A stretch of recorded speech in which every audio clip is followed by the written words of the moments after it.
यो सबैजनालाई ख्रीष्ट येशूको नाउँमा जय मसीह। म आशा गर्छु तपाईँ सबैजना सन्चै हुनुहुन्छ, प्रभुले असल राख्नुभएको छ, स्वस्थ राख्नुभएको छ। यसै कारण आज हामी यो ठाउँमा छौँ। हालेलुया।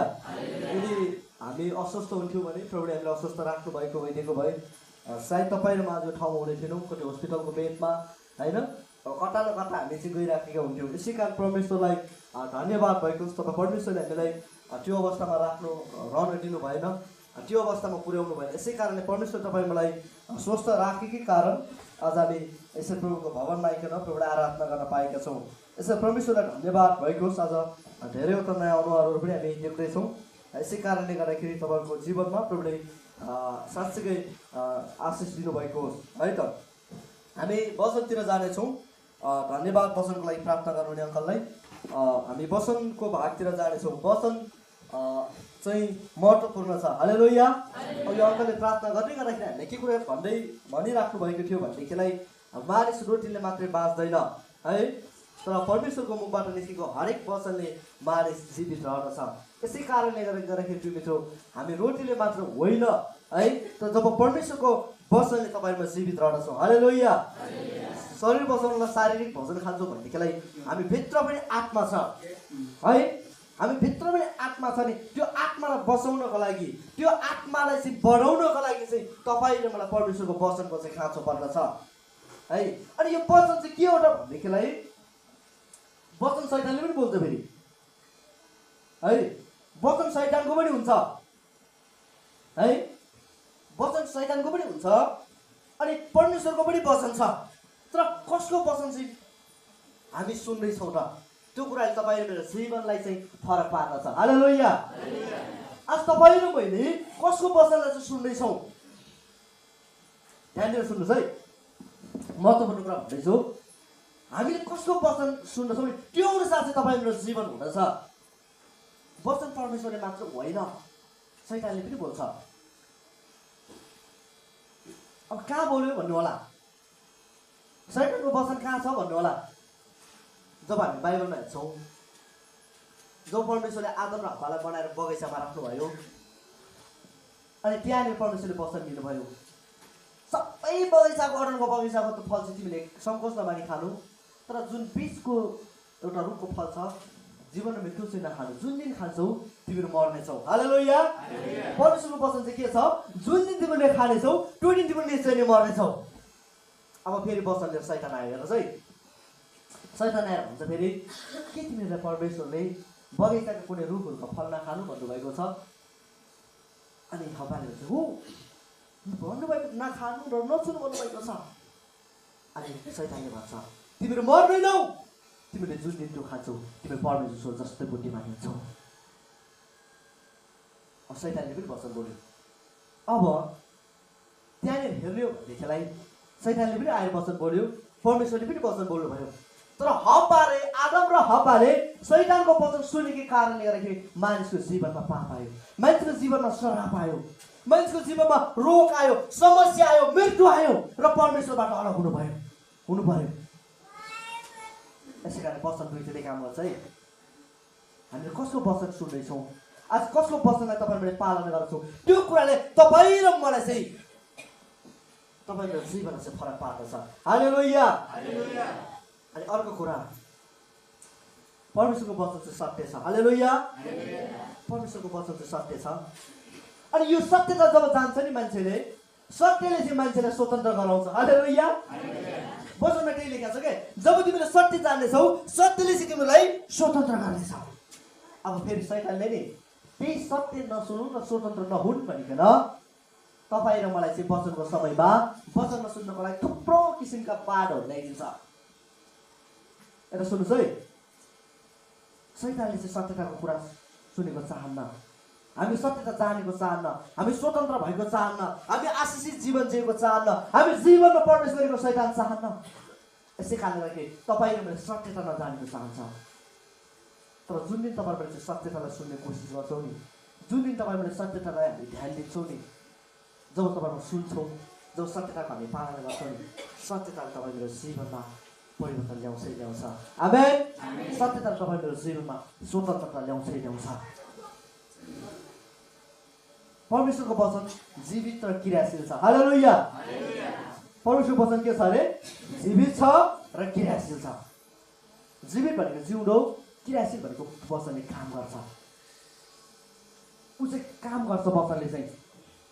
परमेश्वरको वचन जब हामी बाइबलमा हेर्छौँ, एउटा पुस्तकलाई हेरौँ, आज मेरो वचनको शीर्षक यो चाहिँ होइन, तपाईँलाई म पछाडिको वचनलाई सहायता होस् भनिकन म यो कुरा भन्दैछु। तपाईँ मत्ती 24:35 निकाल्नु। यहाँ यसो लेखेको छ है, स्वर्ग र पृथ्वी बितेर जानेछ तर मेरा वचन बितेर जाने छैन। म फेरि पढ्न चाहे, स्वर्ग र पृथ्वी बितेर जानेछ तर मेरा वचन बितेर जाने छैन। हालेलुया। सुन्नुहोस् है, बरु तपाईँ र मैले विशाल देखिएको, तपाईँ र मैले आँखाले हेर्दै गर्दाखेरि असम्भव देखिराखेको स्वर्ग पनि बितेर जानेछ एक दिन, पृथ्वी पनि बितेर जानेछ, नष्ट भएर जानेछ, तर परमेश्वरको वचन नि कहिले पनि टल्दैन। हालेलुया। कहिले पनि बितेर जाँदैन। यसै कारणले गर्दाखेरि प्रिय मित्र, परमेश्वरको वचन बितेर जाँदैन। भन्नुको मतलब परमेश्वरको वचन चाहिँ जिउँदो र क्रियाशील छ। हालेलुया। परमेश्वरको कुनै पनि प्रतिज्ञा विफल हुँदैन र भएका पनि छैन। हालेलुया। परमेश्वर कहिले पनि बदलिनु हुँदैन।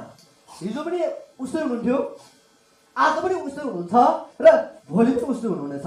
हालेलुया। हामी मान्छे चाहिँ बदलिन्छौँ है, हामी मान्छे चाहिँ फेरिन्छौँ। फेरि कति कुराहरू हामी एउटा कुरा भनिदिन्छौँ, म यो गर्छु, म त्यो गर्छु भनेर हामी भन्छौँ, तर भोलि जाँदै गर्दाखेरि त्यो पुगिहाल्दैन क्या हामीलाई। अनि सकेन त कोसिस त गरे हौ होइन। अब एउटा शब्द चाहिँ कि माफ गर्नुहोस् होइन, त्यो शब्द हामी चलाइदिन्छौँ, सरी भनेर शब्द चलाइदिन्छौँ, तर हाम्रो परमेश्वर चाहिँ त्यस्तो हुँदैन। उहाँ चाहिँ जे कुरा बोल्नुहुन्छ त्यो कुरा पृथ्वीमा गर्नुहुन्छै हुन्छ। हालेलुया। जे कुरा उहाँ बोल्नुहुन्छ पृथ्वीमा गर्नुहुन्छ। अनि उहाँको वचन चाहिँ हाम्रो हातमा छ। आमेन। अनि परमेश्वरको वचनमा जे कुरा लेखेको छ त्यो तपाईँहरूको मेरो जीवनमा हुन्छै हुन्छ है। यसमा कुनै दुईमत छैन, यसमा कुनै सङ्कोच छैन। तर परमेश्वरको वचन यो हो, शैतानको वचन चाहिँ ठिक यसको उल्टो हुन्छ। फेरि अघि मैले तपाईँलाई भने परमेश्वरको वचनले भन्दा तिमी निको हुनेछौ, रोगहरू निको हुनेछ, अनि शैतानले भन्छ होइन होला, रोगको लागि हस्पिटल जानुपर्छ, हो जानुपर्छ, तर डक्टर हुँदा परमेश्वर तपाईँको मसँग हुनुहुन्छ। हालेलुया। तपाईँलाई भने त्यो गवाई भन्ने थियो नि त होइन, अस्ति कतिजना उहाँ जुगाको पनि सुन्नु भयो होइन, जुगाको भन्नुभएको होइन, के शब्द होला सायद त्यो दानियल आमाको विषयमा जुगार गएको पनि सुन्नुभयो होला। अनि मैले चर्चमा पनि भनेको थिएँ, उहाँबाट सुनिसकेपछि त्यो आशिष चाहिँ तपाईँलाई बताएको थिएँ। फेरि पनि सुन्नुहोस्। जब उहाँको दानियलको आमा चाहिँ हस्पिटल जानुभयो, डक्टरले पित्त थैलीमा अब के देखाइदियो, ढुङ्गा देखाइदियो, पिस्तोल देखाइदियो होइन, पत्थर देखाइदियो। त्यसपछि डक्टरले भन्यो तुरन्त अपरेसन गर्नुपर्छ। अनि त्यसपछि उहाँलाई प्रेसर भएको कारणले गर्दाखेरि चाहिँ ल केही औषधि खाएर यति दिनपछि आउनुहोस् भन्यो। अनि घर आउनुभयो, प्रार्थना गर्न थाल्नुभयो, घोषणा गर्न थाल्नुभयो। अनि त्यसको सँगसँगै औषधि पनि खानुभयो। अनि फेरि हस्पिटल जानुभयो। अब जाँदै गर्दाखेरि नि अब फेरि डक्टरले चेक गर्यो। अनि त्यसपछि पित्त थैलीको स्टोन त छैन। हालेलुया। अनि डक्टरले सोध्छ कि खोइ, अनि उहाँले भन्नुहुन्छ अब के थाहा हामीलाई भन्दै गर्दाखेरि तिमीको मृगौलाको पछ्यौरी पानी खायो भने जान्छ है, जान्छ, अलिकति सानो भयो भने जान्छ। तर पित्त थैलीको लागि नि साइन्टिस्टले वैज्ञानिकहरूले के भन्छ भने अपरेसन गर्नै पर्छ क्या, त्यसको कुनै औषधि पनि छैन। त्यसलाई यदि निकाल्ने हो भनेदेखिलाई, त्योबाट छुटकारा पाउने भनेदेखिलाई अपरेसनै गर्नुपर्छ। त्यो असम्भव, परमेश्वरले सम्भव गर्नुभयो। हालेलुया। भन्दै गर्दाखेरि म तपाईँलाई सिकाउन खोजेको कुरा चाहिँ के हो भनेदेखिलाई, जे कुरा मानिसहरूको लागि असम्भव छ त्यो कुरा चाहिँ परमेश्वरको लागि सम्भव छ। आमेन। यसै कारणले गर्दाखेरि शैतानले तपाईँ र मलाई वचन बोलिराखेको हुन्छ क्या। तपाईँ र म हिँड्दै गर्दाखेरि बस्दा बसी मेरो परिस्थितिहरूमा नि शैतान वचन बोल्न थाल्छ। अनि हामीलाई परमेश्वरको वचनले एकातर्फ भन्छ विश्वास गर्नेको लागि सबै कुरा सम्भव छ।